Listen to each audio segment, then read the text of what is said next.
Good morning, everybody, and welcome to Verian's webinar. We're very happy for you to join us this morning, this lunchtime, or this afternoon, wherever you are in Australia and New Zealand.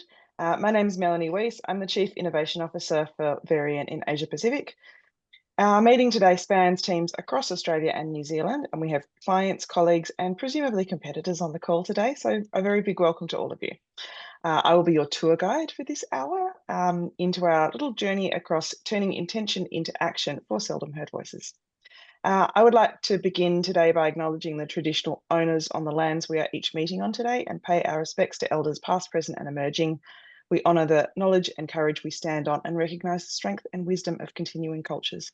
We'd also like to acknowledge Maori as Tanga Wenua, Rachel, my pronunciation, it's embarrassing, but I tried, in Aotearoa, New Zealand, and their enduring connection to land and community. So thanks for joining us on our little Trans-Tasman take on some of the principles and practical examples of including seldom heard voices in evidence bases for public policy and communications. In this webinar, we're going to reference seldom heard voice principles that Verian has published early in the year. I'm just going to pop on screen now, assuming I can adequately operate the technology, which is never a given. How are we going there? Is that looking... Got a thumbs up from my team, so that's positive. These are our seldom heard voice principles. And if you want to get your little mitts on the publication, you can click on the QR code there. In the publication, we have 10 principles with local and international case studies against each of them. So you can have a little look at what's going on and get hold of the information that we're all referencing in this webinar.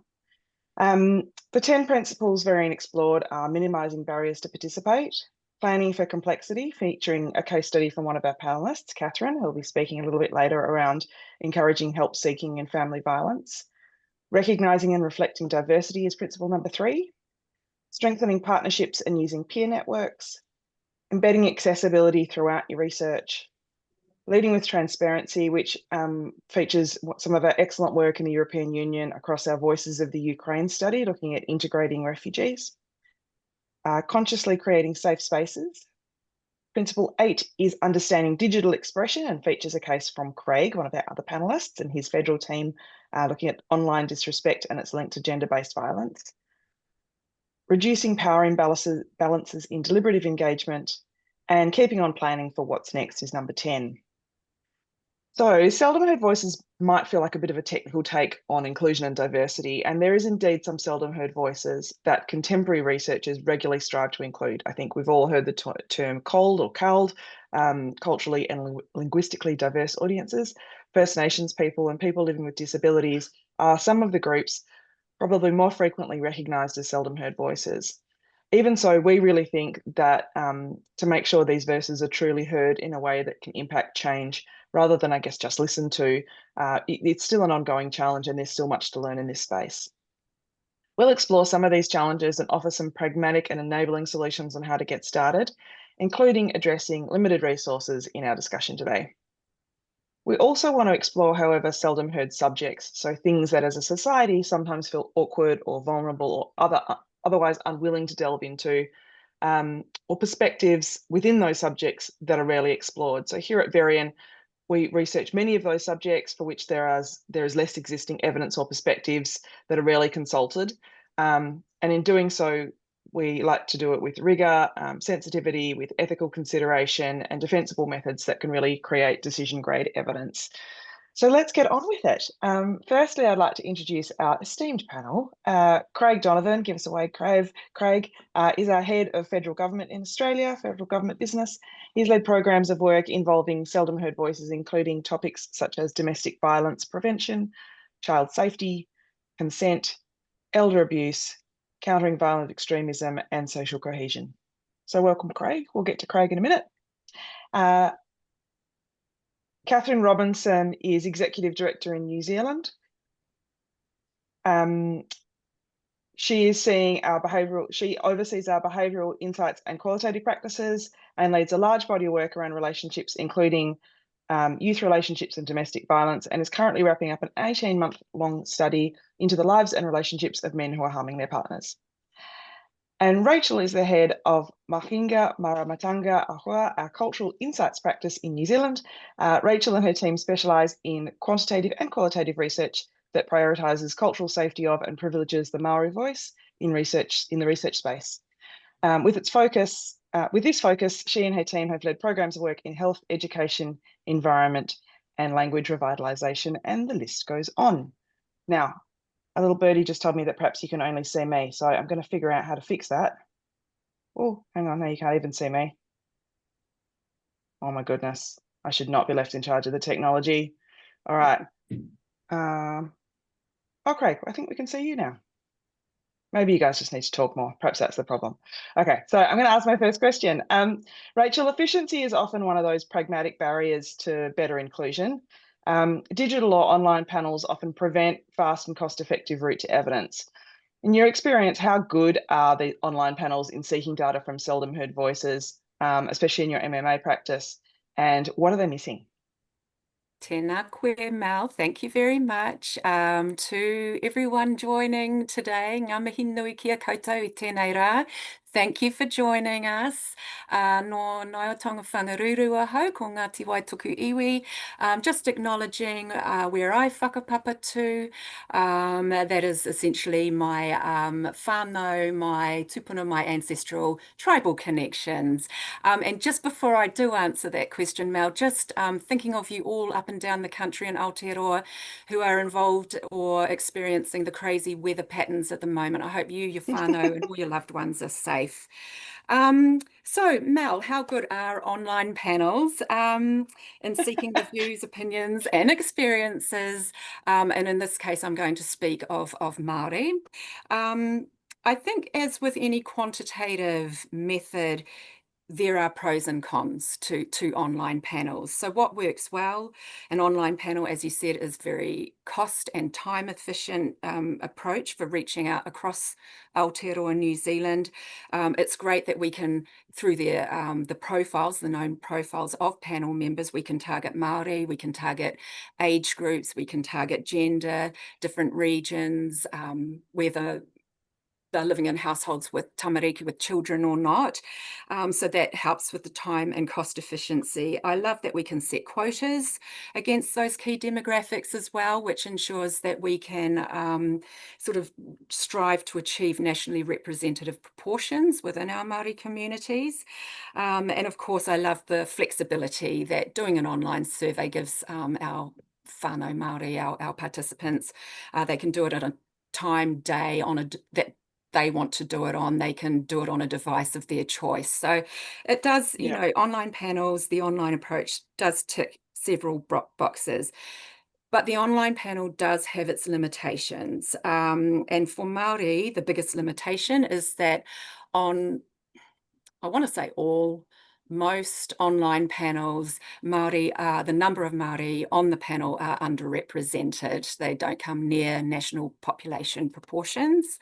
And another limitation is the geographical reach. So yes, we can reach up and down the country, but when you're wanting decent quantitative numbers to sort of delve a little bit deeper into the heart of some of our communities, it can be, or into some of our regions, it can be quite challenging. So rural communities, reaching deeper into lower socioeconomic areas. This is probably a bit of an issue for reaching all communities, regardless of whether they're Māori or non-Māori, but it's certainly an issue for Māori. It's younger people, and particularly our young tāne, our young men, all a bit limited. So those are the limitations with online panel. So do we use online panels for reaching Māori in our quantitative surveys? And the answer is yes, but it just depends. It depends on the subject, it depends on the project, and it depends on the depth of analysis that is required. So yes, we do online surveys where we'll go out to a NatRep sample and put a booster on of Māori, and that allows us to get some depth of analysis, say by age, gender, you know, whether they're culturally connected or not, all that sort of thing. It allows us to at least not provide an averaged up homogenous view of Māori. But for our larger quantitative surveys, particularly those surveys where we practice the principle of mana maramatanga, or equal explanatory power, which in our case is essentially ensuring that we achieve the same sample size for Māori as we do for non-Māori, which allows us to analyse the data to the depth, the same depth that for Māori that we can do with non-Māori, because we've got good sample sizes. For that approach, where the sample needs to be significant, we cannot rely on online panel alone, and that's where we reach out and use different approaches very successfully. So it's a mixed method approach.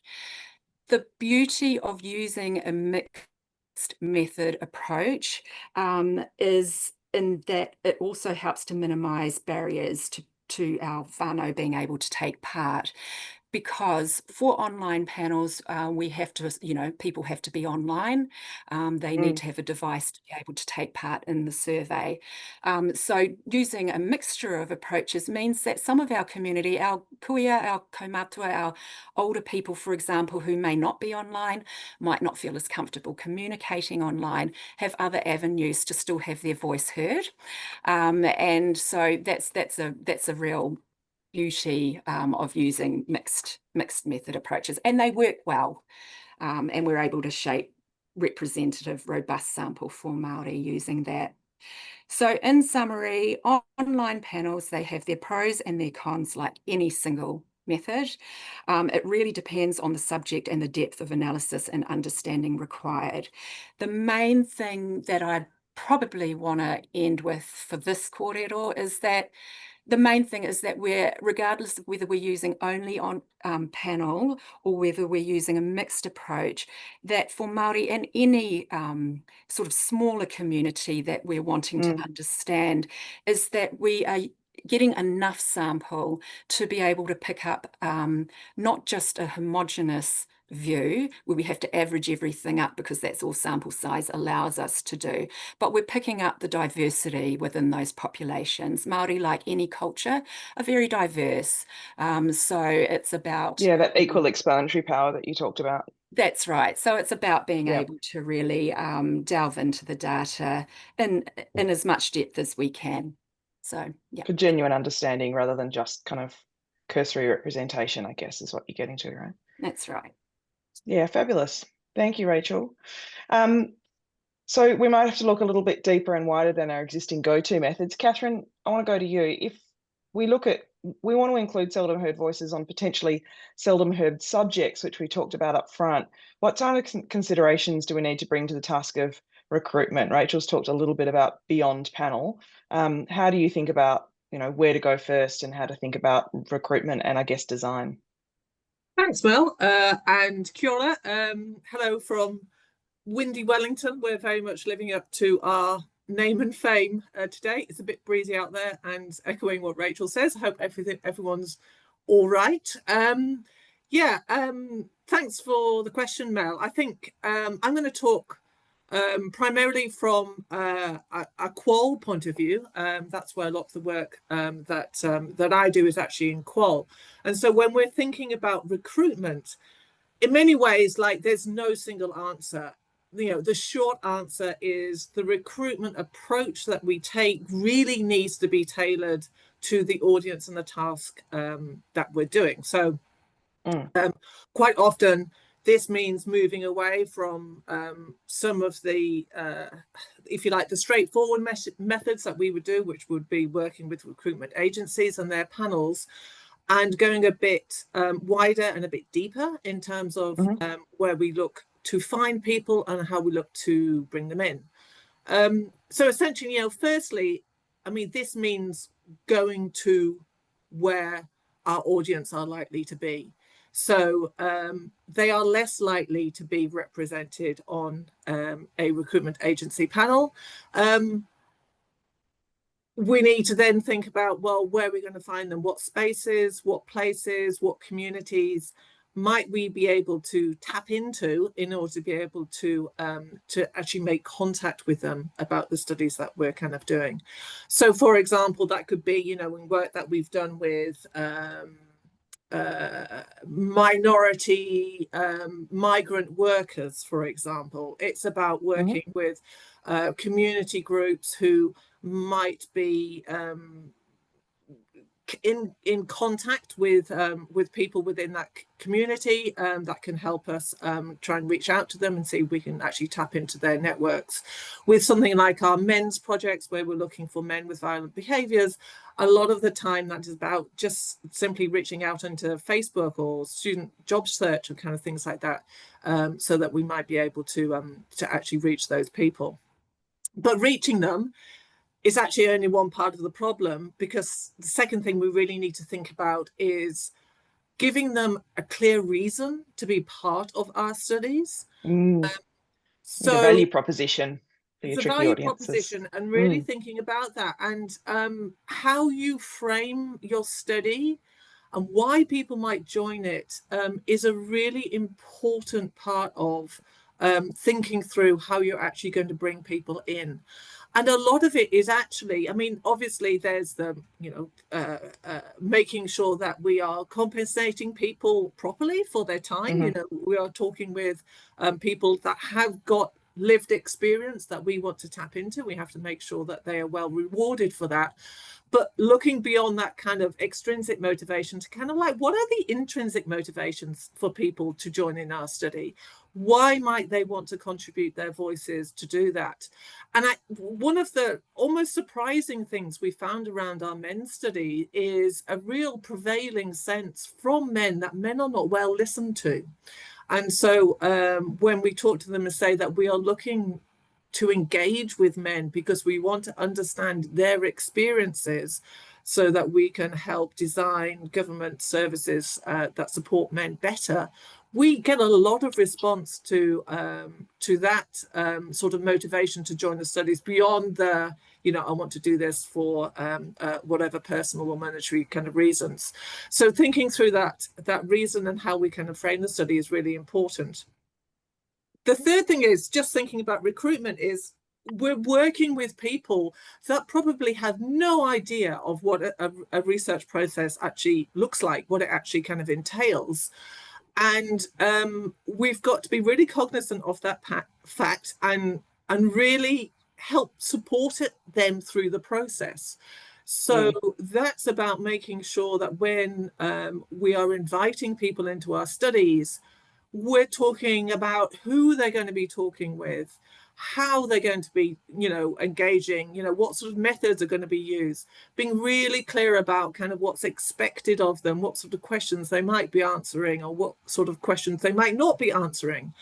And getting things like, I mean, you know, most studies these days will have an information sheet provided to participants as part of that study. But getting that right, getting that in really kind of simple language, translated if required, you know, is really important so that we're supporting people into the study process and not just assuming that they know what will happen. And then that in itself will lower a lot of barriers to entry. And then I think, you know, just a fourth thing, I think when thinking about recruitment, is we really need to take quite a flexible approach. Particularly, we're often engaging with people who have very full or somewhat unstructured sort of lives. So expecting someone to turn up at 1:30 for your telephone interview, you know, sometimes it just doesn't happen, you know. Other things happen in their lives. People get busy, they get distracted, they get cold feet. So sometimes it might take a few attempts to actually make that engagement and make an interview or a group actually happen.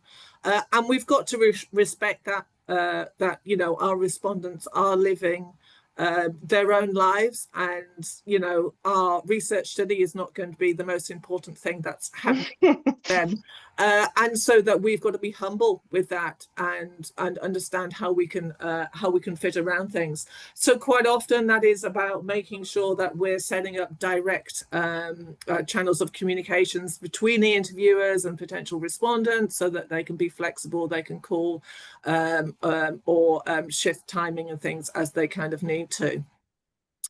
I guess what this all kind of wraps up to is the type of recruitment processes that are required for people in marginalized or particularly difficult sorts of situations tend to be more involved and hence longer than other sort of more straightforward, if you like, recruitment. Principle number 2, planning for complexity. So do plan for complexity. And that's one thing I would say, you know, when thinking about this and doing briefs that require seldom heard voices, is just really ask yourselves is, are we leaving enough time to create the space for our potential participants to walk into? Because we really want to make sure that we're doing right by them, so that actually we can have those sorts of engaging content conversations with the people that we really need to talk to. I think it's a great point, Catherine. I think in that planning phase, we often talk about, do we have enough budget? But do we have enough time is perhaps an even more, you know, and if you've got more time, you know, fast, quick, what is it? Fast, cheap and good, pick 2. If you've got more time, you can probably manage the cost a little bit while maintaining your quality. So I'm trying to move through the research process, right? We've talked about recruitment and we've talked about planning and design. Craig, as we start to get into the research, you've done a huge body of work with people on subjects like consent and sexual abuse and domestic and family violence. What are some of the ethical and social considerations you need to plan for jumping in? I think Catherine had some great points around people who perhaps have less structured lives than those of us who live and die by the Teams meeting. What other considerations do you kind of factor in when you're speaking to those sort of audiences? Yeah, and I mean, there's a lot, and you know, I could film this time, which I won't, with trying to say everything, but I think building on what Catherine has said, I think if we think about seldom heard voices and why people are seldom heard in research can be due to a range of things, but yeah, I think just because we want to talk to audiences or because national governments or local governments want to hear from audiences or include particular people in a particular way, it doesn't mean that they necessarily want to talk to us. Or where they do, they may not come forward or speak to us in the same terms, if that makes sense. So I think often one of the challenges around sort of ethical research, seldom heard voices, is that the way that we and perhaps often our clients kind of see the issue can be quite different from citizens. So I think quite a distinct thing for me, having done a lot of this work over the years, is that there can often be a really big gap in that the audiences for the research, so the people we actually want to talk to, often don't come to the table with the same knowledge or kind of policy understanding of the issue. They don't necessarily understand maybe the full scope of the issue on some of these more sort of sensitive topics. It's often the case that they haven't perhaps often given a lot of thought to kind of threat, proximity, risk, those sorts of things. So we have to be quite careful there. Research by its very nature, ethical research is voluntary. So often we will do work, very carefully planned work with victims, survivors, people with lived experience who've been through something or understand the process of something, and that is handled in a very particular way. But more broadly, we often just need to speak to people in the community as we find them. And one of the big challenges is we often don't know much about their history at all before we chat to them. But equally, we can't exclude the possibility that across communities we might encounter people who have lived experience, either well, I guess potentially as perpetrators, if I think about some of the issues we've looked at, and certainly as victims or people who've experienced the negative effects. So ethical design is complex. And again, it comes back, I think, to Catherine's point about time. You can't do it safely and well quickly. It takes time to get it right.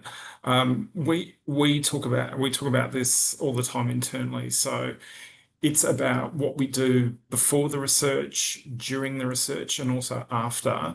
And we have three really strong lenses that we think about. So, duty of care number one is to participants. So, how we can run the research in a way that is appropriate and safe at the end of the day is the dominant factor.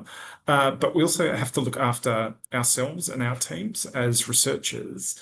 And very often we have clients or other people who might incidentally be involved in the research or may view some parts of it or the outputs, which can be confronting. So there's a duty of care kind of before, during, and after, and those three big lenses to think about.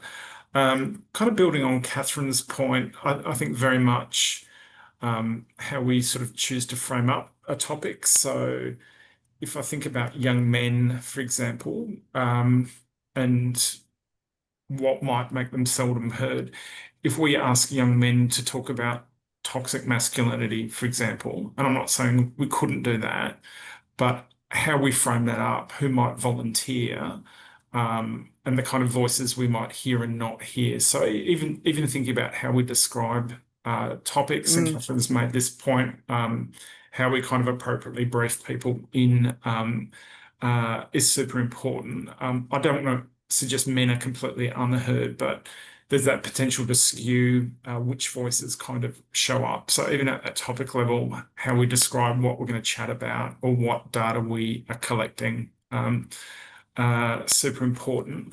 The other thing we really focus on, particularly on more sensitive topics, is really giving people the choice of what to share. So we really prioritize methods of inquiry that kind of try to avoid rational, direct questioning, that definitely avoids trying to put people in uncomfortable or sort of compromised positions where we might ask them to have, or either ask them or perhaps unintentionally make them feel that they have to share about experiences.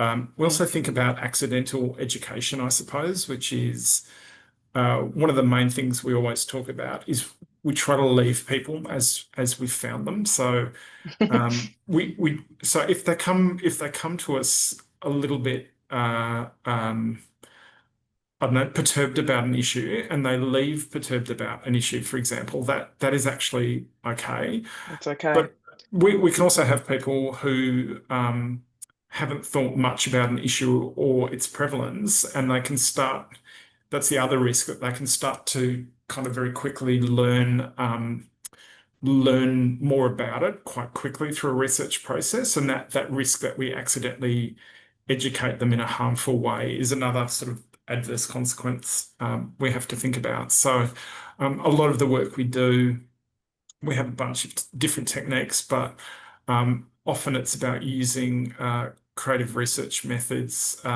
psychological or protective techniques where we often get people to talk about other people, for example. So it can drive that sense of psychological safety and distance. So yeah, there's a lot there. I could say a lot more, but I think you've got some other things to chat about. Thanks, Craig. I think that's really interesting. I think the idea of not accidentally educating people or leaving them with a greater body of knowledge on a harmful topic than they came in with is, obviously requires some deft expertise. So I'm glad you're here. Rachel, methods like community recruiting feel like a good way to reach culturally and linguistically specific communities. And I've certainly been on some projects with less experienced agencies where, find a friend seems to be the prevailing way to find these seldom heard voices. Within your MMA practice, what benefits have you seen in using these kind of methods, and what do we need to be aware of in using them? Do communities get sick of being asked? Do they get tired of being tapped for research into kind of culturally specific subjects?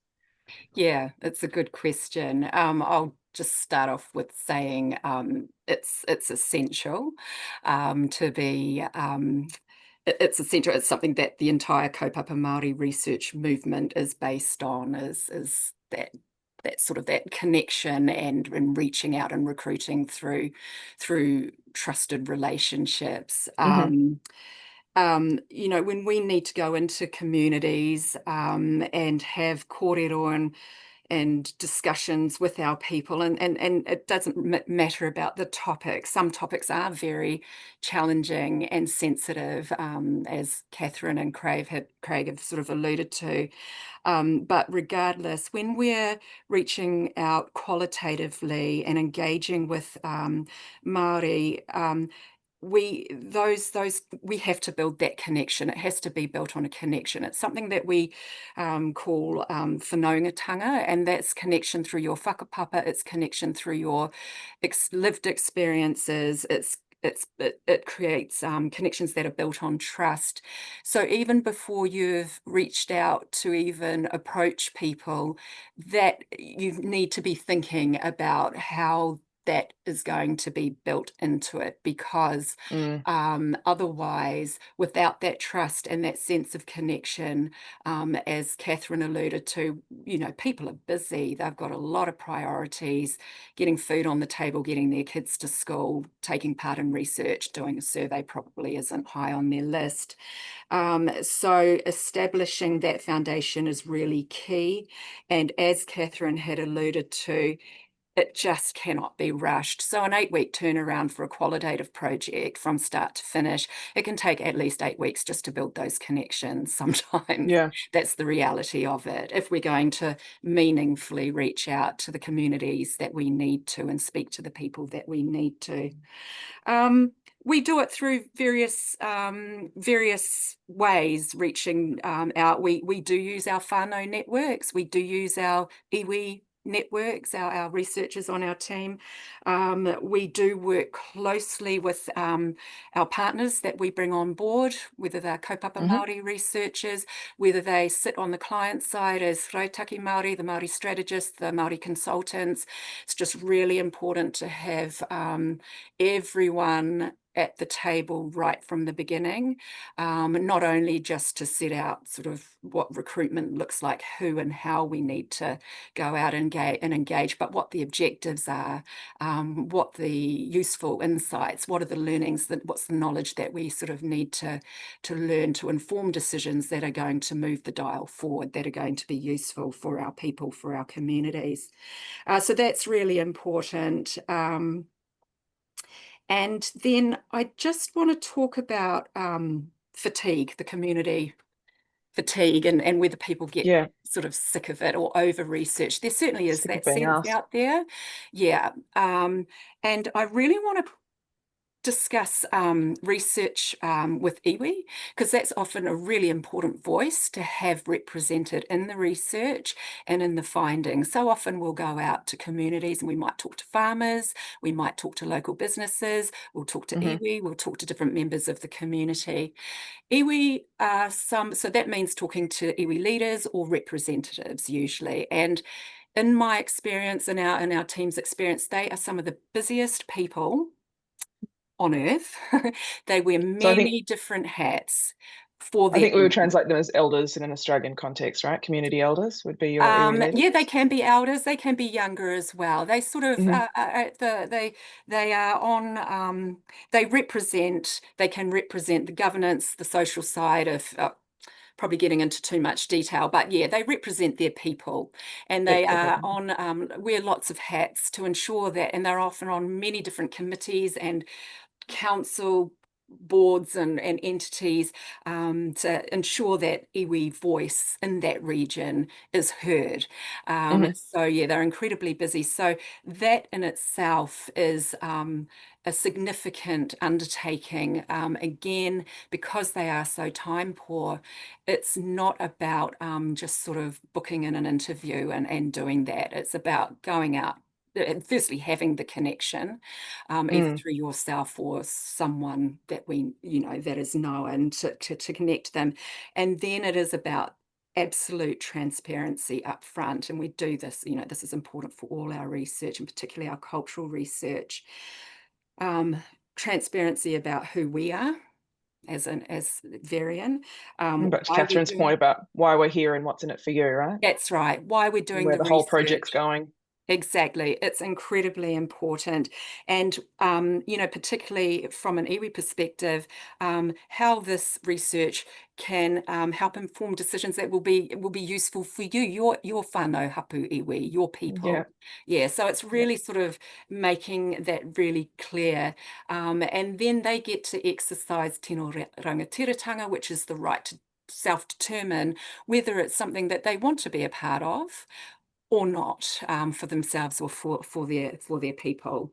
So that's incredibly important. So the fatigue is out there.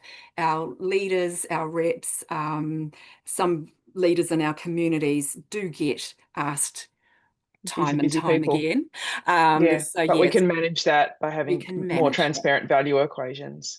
That's and right. making sure that we're well structured and we're asking the right questions and not wasting anybody's time effectively. That's right. Yeah. Yeah. Okay, great.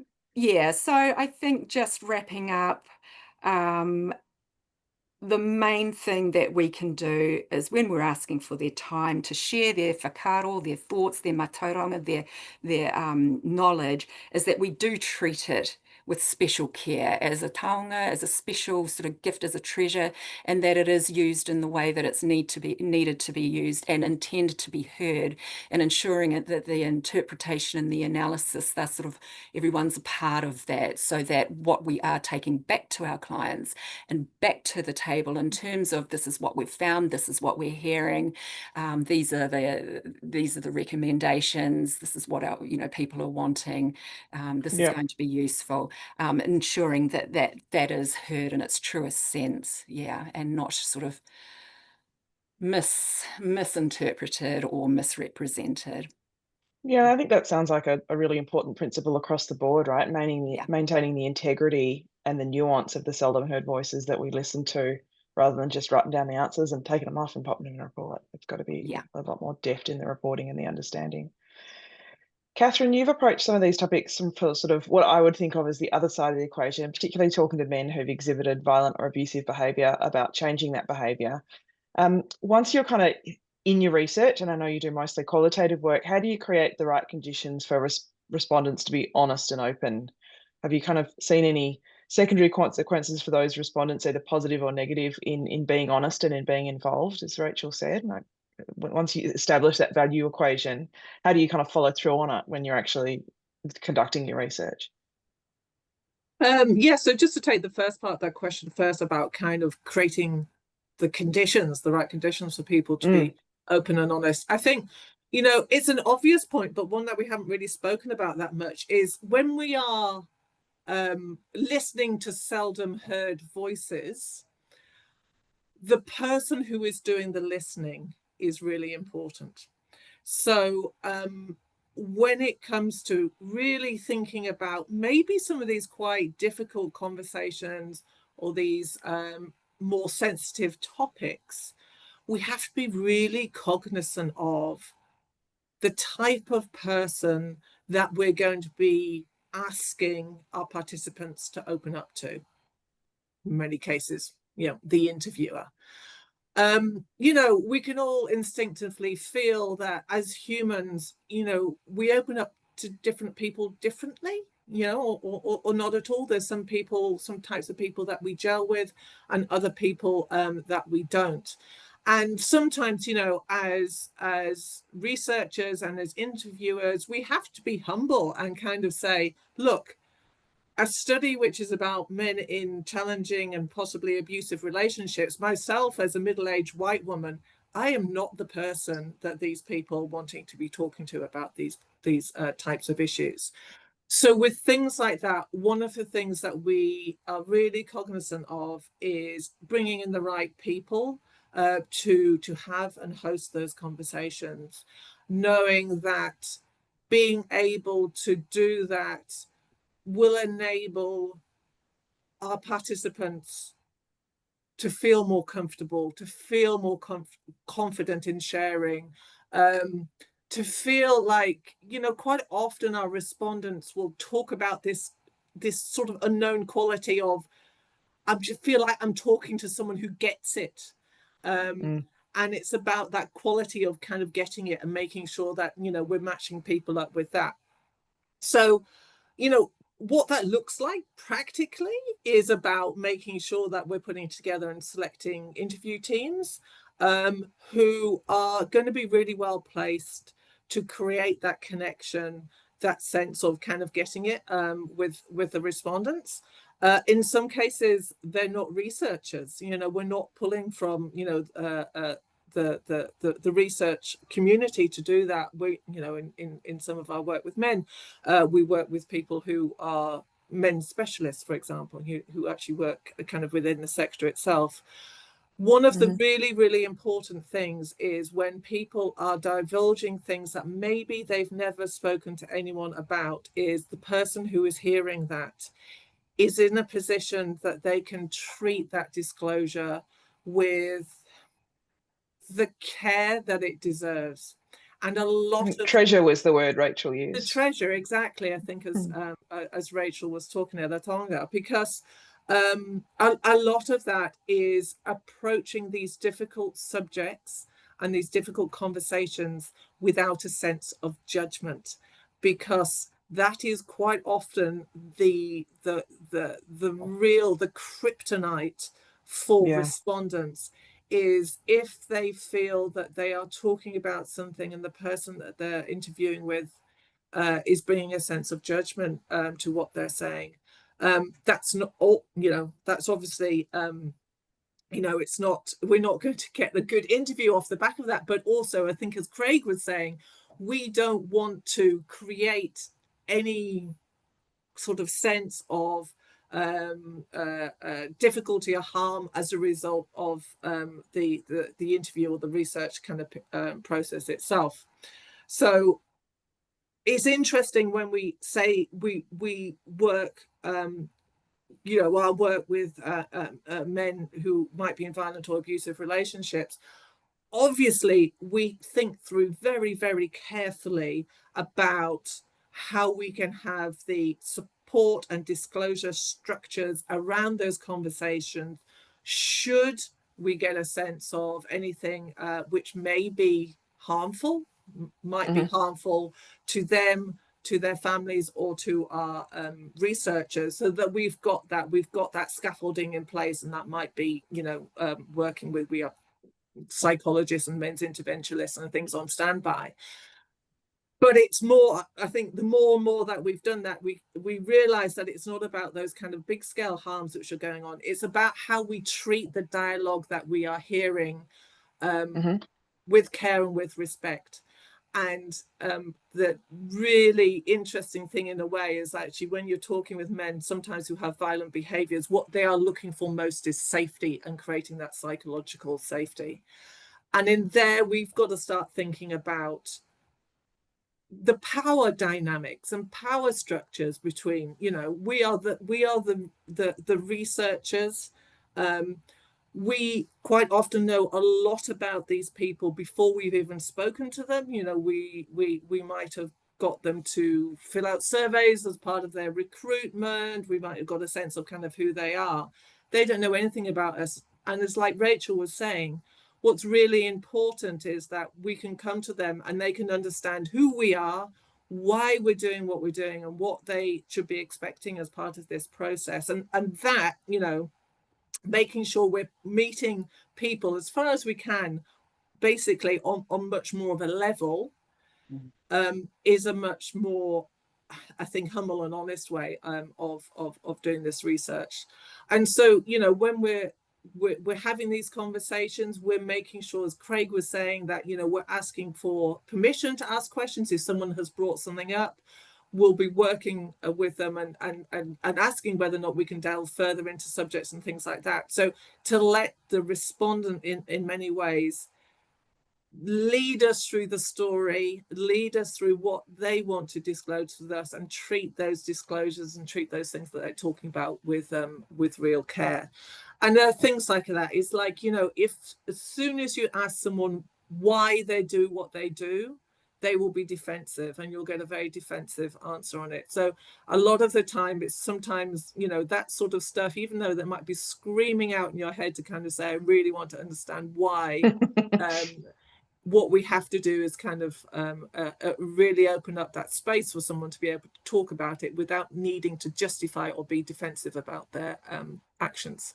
So sorry, that was a really long answer to, no, it's a great answer. I think, how, you know, how we I kind took of from create that those kind of conditions. And to be honest, I have to say, you know, hats off to the researchers and the interview teams that we work with who have this amazing, sometimes I call them the men whisperers, you know, this amazing ability to be able to unlock those kind of conversations. Which leads me on the second part of your question, which is about the kind of the secondary consequences for respondents, like positive or negative. Because I have to say, I'll say this now, 100% of the time we've seen positive consequences. Now that's probably too broad of a statement, but we have consistently seen is that a conversation treated with care and respect and without judgment, and with a sense that the content of that conversation is being used for authentic and genuine and good ends. You know, it's actually going to result in, you know, change and helping other people. 100% of the time, that can be a really, really validating experience for research respondents. And it's quite incredible sometimes, you know, both from people that have lived experience of family violence as survivors and sometimes lived experience of family violence as perpetrators, is being able to talk about, to share, to make sense of their experiences can be a really validating process for those people themselves. So a lot of the time, actually quite interestingly, we hear actually a degree of thanks that come back from respondents, that, you know, they've been able to talk about things and what they've talked about has been treated in a way that they felt has been very respectful. And that might achieve some higher, you know, some greater good, right? That may factor into a bigger conversation and have greater impact than themselves. Yeah, I think it is. I think particularly when we're dealing with subjects which are sensitive, those subjects are not very often talked about because there's fears of, like I say, kind of judgment and the consequences and things like that. Being able to talk about them and being treated with respect can sometimes lead people to then think, actually, this is something that I can think about and I can then address. And there have been examples that we've seen within our men's studies of when men have started opening up about their behaviors, then they become motivated to start addressing those and talking more about those, you know, post as not part of the research process, but post the research process as well. So it can actually kind of create change in itself. I'm not sure how that fits with kind of Craig's leaving people as we found them, but so that's like I think we'll take better. We'll take leaving them better. Yeah.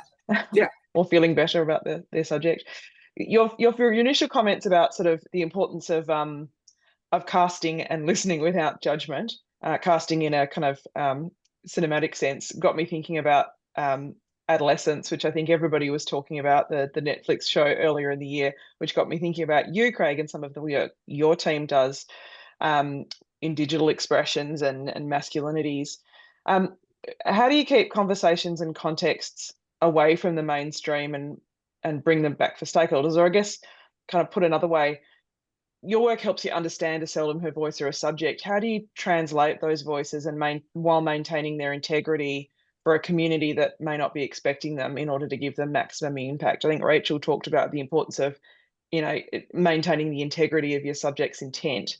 But when your subject and your client or your audience currently don't have dialogue, like how do you do that, I guess?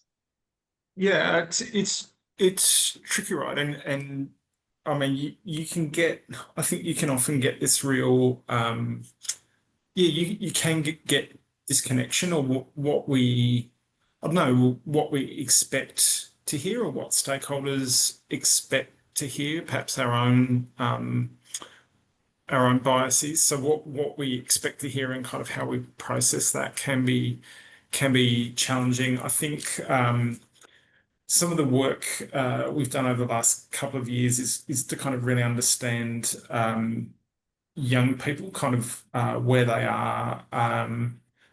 You know, a number of years ago, we did some work where we really observed that there was a growing disconnect around, I guess, the online world for young people and the sorts of things that they were seeing and being exposed to. And like when I say this now, it probably sounds really obvious, right? But this is kind of how research works.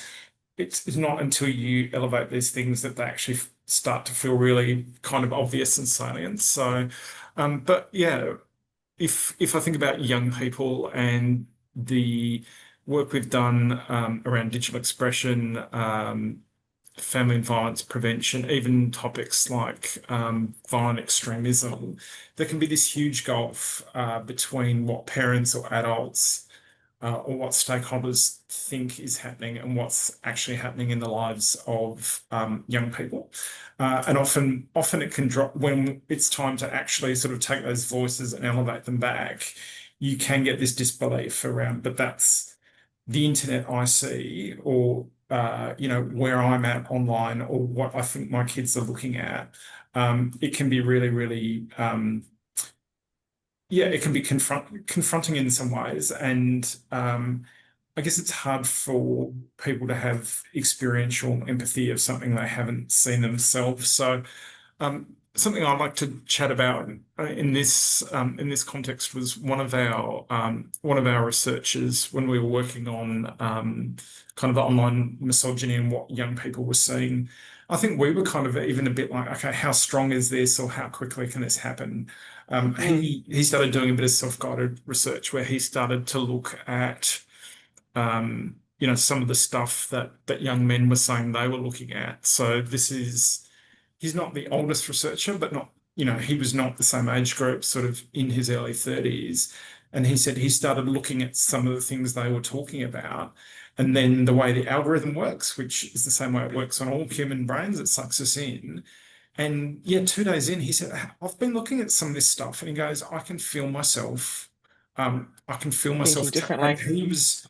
He was shocked by the speed of it. And I think even things where you know, you sort of say to policymakers, and I think there's recognition of this now, but just how quickly, look, online misogyny, depending on how you look at it, almost could sit in that sort of countering violent extremism bucket in a way that it's sort of an ideological basis that starts to change young people, but just the speed at which it can happen. But us as adults, and we're saying, but the internet's full of you know, or the shared internet I see with, I've got teenage boys, the shared internet that I see, or it's like, okay, they're looking at some TikToks of this, or it's a gaming video. It's like there's this layer underneath that we as adults or influencers don't often we don't experience it ourselves. So without that experiential empathy, so I think that can be another challenge as well. Is just to confirm that some of those experiences are valid. So making the users they're of the real and research valid and happening at scale, right? and happening at scale. Yeah, It's yeah. not So weird, it can weird be- little pockets of weird little people. It's Yeah, it's happening yeah, across the population. exactly. Yeah, it's definitely I think, definitely part of the value in the seldom heard work. yeah, I think just to touch on, or just to look back to something Catherine was, I know I was quite strong about how we don't want to change people in doing the research. As Catherine's kind of said, you know, we're not counsellors, we're not running the work. You know, it's kind of a happy accident, and it kind of tells us we've done the work well, right? But equally, I'm sure, right, there might be men who leave. Perhaps it's like we don't necessarily want them to change. We're not trying to divert their behavior. What we're trying to understand it with is with that really careful empathy, right? So we want to, and that's the thing. I'm sure it's difficult, right? Because their behavior or their past behavior is not good. The behavior itself needs to be condemned. But if they feel condemned, we can't actually understand what's going on and how to fix it. So, I mean, that's one of the great dilemmas, I suppose, of doing this work well, is we don't want to change people, but we have to get the right evidence and understanding, because otherwise we can't fix some of these really entrenched social or cultural problems. So we have to walk a very delicate line. Thanks, 100% Craig. agree.